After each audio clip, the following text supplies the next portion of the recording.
In an emotional East Room statement, President Obama outlines his actions on gun control. I'm Craig Boswell at the White House. That's coming up.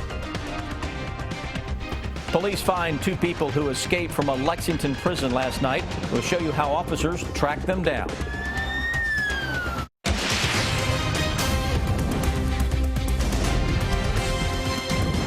WKYT News starts now with breaking news. A tragic discovery today as firefighters fighting a house fire found the bodies of 2 people in that burned out home. Firefighters were called to the house on Rock House Branch Road in West Liberty about 11:30 this morning. Right now, we don't know who the victims are or how that fire started. WKYT's Garrett Weimer is at the scene with the breaking details. Garrett? Well, I'm out here on Rock House Branch Road in Morgan County, and the coroner just left a couple of moments ago after that fatal fire that started around 11:30. The fire chief here from the volunteer fire department just down the street says that they found 2 people dead inside the home. A neighbor who lives nearby, actually on top of a hill overlooking the house here, called 911 after hearing an explosion, and there is just absolutely nothing, hardly anything left of this home here on Rock House Branch Road. We were told 2 people died inside that house during the fire, and there were also 5 dogs that died inside the fire as well. It is under investigation, but the fire chief says because there's nothing left, it's going to make that investigation difficult, but at this time, nothing points to it being suspicious. We'll continue to track this and bring you more details as we get them. In Morgan County, Garrett Weimer, WKYT. All right, Garrett, we'll check back with you a little bit later tonight. Well, he wants changes to gun control laws, and he's not waiting on Congress to do it. Today, President Obama announced he is taking executive action to put a stop to gun violence. And while many people support that decision, the president's opponents say he is taking his power too far. Craig Boswell begins our top story team coverage here at 5. Every time I think about those kids, it gets me mad. An emotional President Obama says the Sandy Hook Elementary massacre in 2012 and a string of other mass shootings since are the reasons why he's not waiting for Congress to implement new gun control measures. The gun lobby may be holding Congress hostage right now, but they cannot hold America hostage. We do not have to accept this carnage as the price of freedom. The cornerstone of the president's plan expands background checks on firearm sales at gun shows and the internet while requiring dealers to be licensed. He also called on Congress to increase funding for mental health care, gun safety technology, and hiring more background checkers and ATF agents.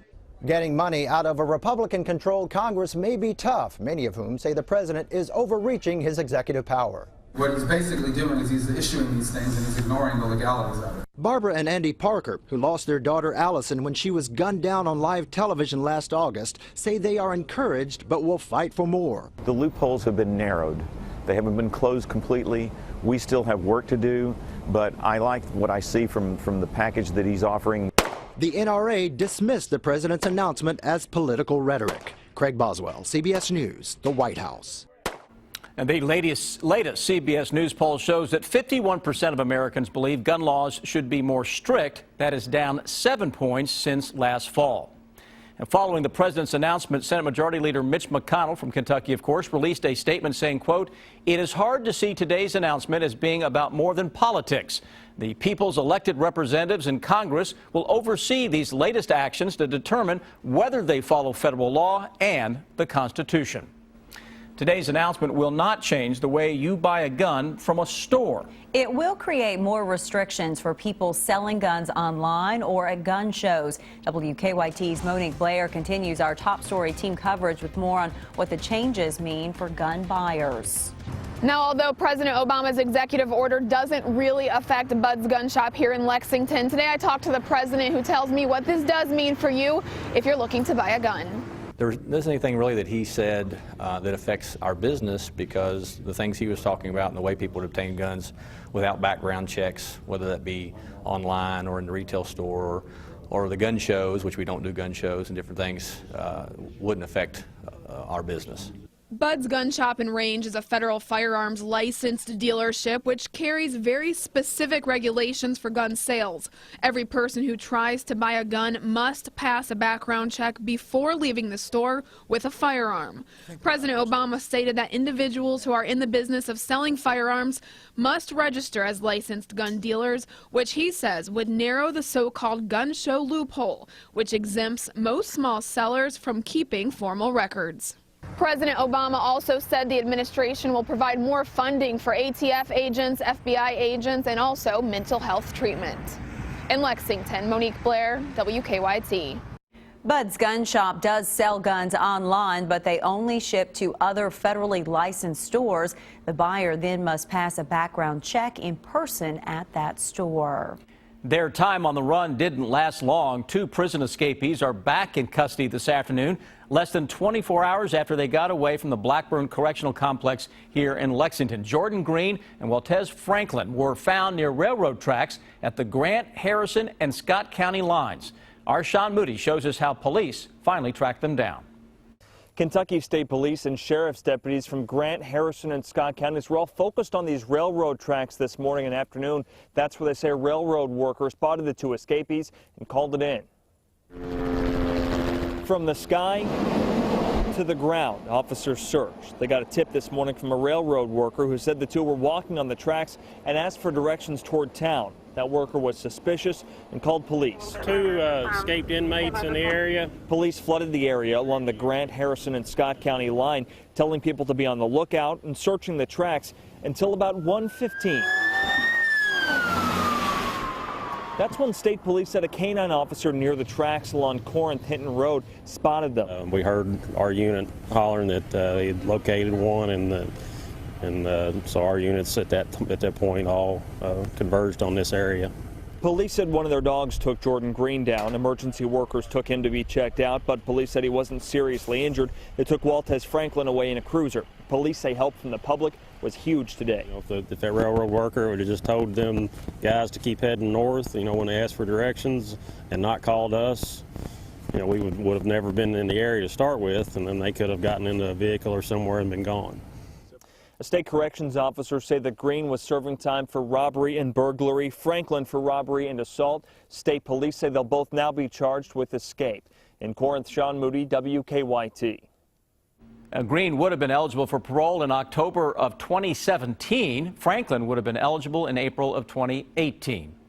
We are going to get a short break from cold weather. It looks like it. We have a warming trend on the way for us later this week. WKYT meteorologist Jim Caldwell's here now with an early check of your forecast. Hi, Jim. Guys, it's only going to be a brief one, but it'll feel nice after dealing with this little cold shot that we have in the area that's right out there right now, because it's 33 degrees in Lexington. That's 1 degree above the freezing mark, and we're going to see freezing come rolling in here quickly, especially with the sun going down.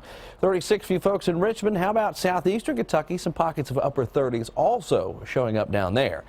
Let's take you into the early morning hours, and you'll notice here teens hanging out with us, and then we get a little bit of a warmer air mass trying to work its way into town.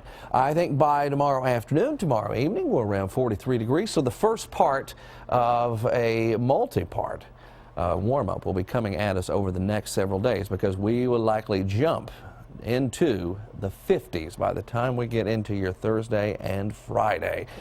But then we watch the late weekend for some changes. We'll track all of those changes coming up a little bit more in detail in just a few minutes. Thank you, Jim.